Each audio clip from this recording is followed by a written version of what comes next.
In case you didn't see my last video about Adventure Time, I'm an insane fan of cartoons. They're basically all I watch. Some of you may be surprised that I never came across this gem that is Steven Universe, pun intended.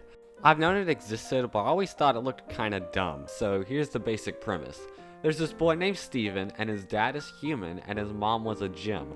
The gems are species of aliens from another planet who conquer and destroy planets. Some of the gems rebelled against their dictators, which are the diamonds, and vowed to protect the earth and call themselves the Crystal Gems. The Crystal Gems leader falls in love with a human and gives up her physical form to pass her gem into her son, Steven. Steven lives with the Crystal Gems, protecting Earth and hanging out with his dad who lives in a van.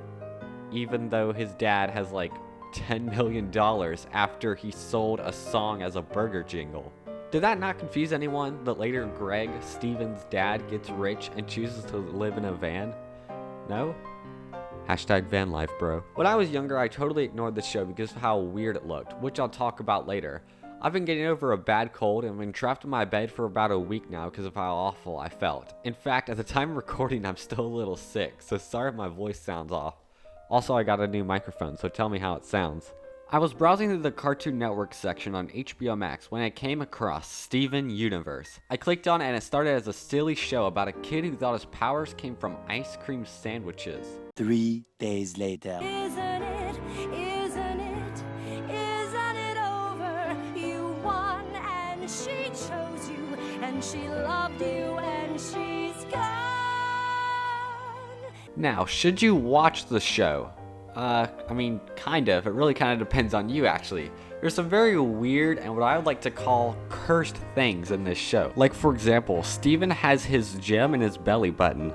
I mean, there's nothing really wrong with that, it's just kind of weird. Gems can also do this thing where they can fuse together to form one bigger gem, but since Steven is half human, he can fuse with regular humans, and every time it happens, I kinda cringe a little. Except Steven and Greg fused, and I thought their design was kinda funny, so. Now the good things about this show. Almost everything else about this show is superb, especially the music. Rebecca Sugar was a writer on Adventure Time. She wrote most of the songs in the show, so seeing that the person who wrote all the songs I love from Adventure Time, the Steven Universe soundtrack is a little bit better than Adventure Time.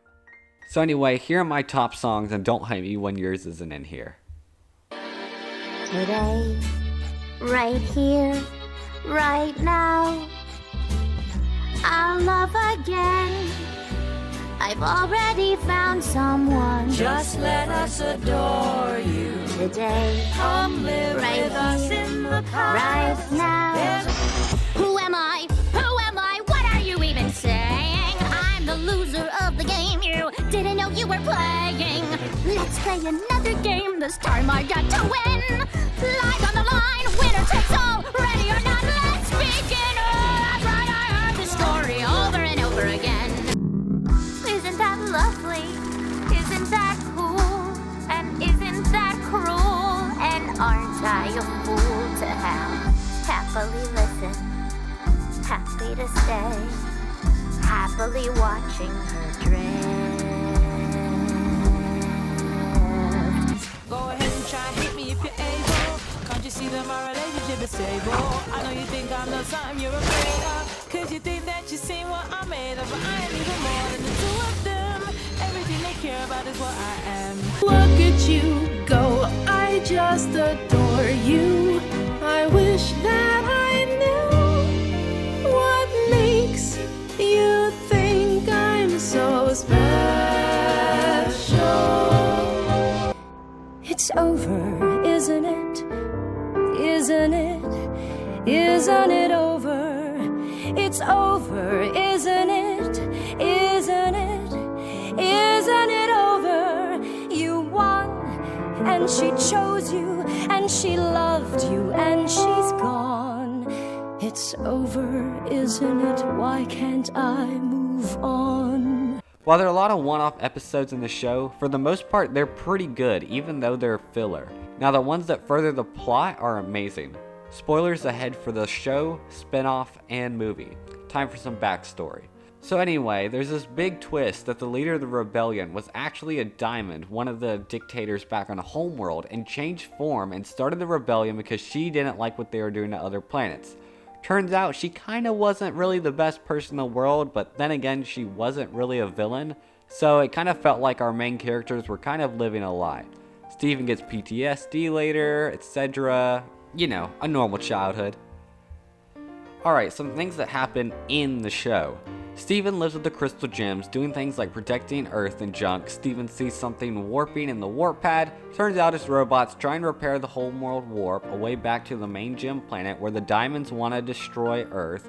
A green girl does some stuff with something called the Cluster. Green girl gets captured and her name's Peridot. She's basically the best character.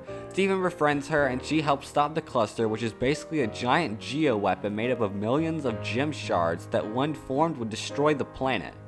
The diamonds come to Earth, Grey gets put in a zoo, a blue girl has PTSD, Steven goes to court for his mother's crimes, Lars, the previous employee at the local convenience store, is pink now, and Steven can use him to travel through his lion's mane back home. It's a long story, complicated show, weird show. I don't want to get into it. Lars is a space pirate now. The Diamonds realize that Steven's mom was Pink Diamond in disguise. Pearl gets stabbed through the chest. Whoopsie daisy. Steven, it's okay. I'm gonna be just... Steven literally gets his gem ripped out of his body and almost dies, but he doesn't because he's the main character. He fuses back together with his gem self and convinces Yellow, Blue, and White Diamond to give up their dictatorship and Earth becomes a free planet. That is really simplifying the main series, so even though I spoiled most of it, you should still go and watch it. Now notice I said main series. There's also the movie and the spin-off Steven Universe Future. The movie takes place when Steven is 16 and is essentially his happily ever after the main series. Until Pink Rubber Hose Girl shows up and is all like, "You Steven Universe? Yeah!" Insert really good musical number about how Pink Diamond abandoned her because she found her annoying and grew out of her. And the movie was overall really good. Fast forward even more and we get Steven Universe Future. It's in my opinion kind of bad. It's definitely has its moments when it's good, but it's not as good as the series or the movie. Basically, Steven's suffering emotionally and mentally because there's no one left to fight and he has been left traumatized from his childhood. And he turns into a literal monster from all the stress. After calming down, he leaves the gems and starts his own life, driving and having a road trip. Now it's confession time. I've never seen the last episode of Steven Universe Future because I refuse to accept that he leaves the gems behind. That's why there's no footage here, because in my headcanon, it doesn't exist. Like, that was his home and family with his best friends. I mean, I just read the wiki article about the last episode, so I'm not entirely sure if that's what happens, but I am like 98% certain that he leaves. Spoiler warning. You may like the ending, I don't. Plus the show ended like 3 different times. It ended once at the end of the series, which was good. It ended twice when Cartoon Network was like, "Ring ring, yo Rebecca Sugar, what would you say to a movie?" And she'd be all like, "I say that's dope, but if we're gonna do a movie, let's also promote a spin-off with it." And Cartoon Network was like, "Okay." So it ended a 3rd time in the spin-off. So basically for me, the series is good, the movie is amazing, the spin-off is bad. Bye. Also subscribe to the Comedy Cole YouTube channel. It's totally worth it.